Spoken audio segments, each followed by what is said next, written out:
So Klaus, the new design we have made, can you explain a little bit about it? Yeah. Previously, with our old design, we basically produced a unit and put it into a housing or an enclosure. Now we actually use the frame where we have mounted the compressor and the other main components, and we put panels, so the frame all of a sudden become part of the enclosure structure.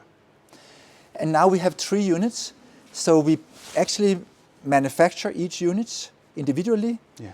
but they're ready to be connected on site. Yeah. And on site they are operated as one unit. We have one PLC controlling all 3 units, so it is in principle one heat pump, but manufactured as 3 individual modules.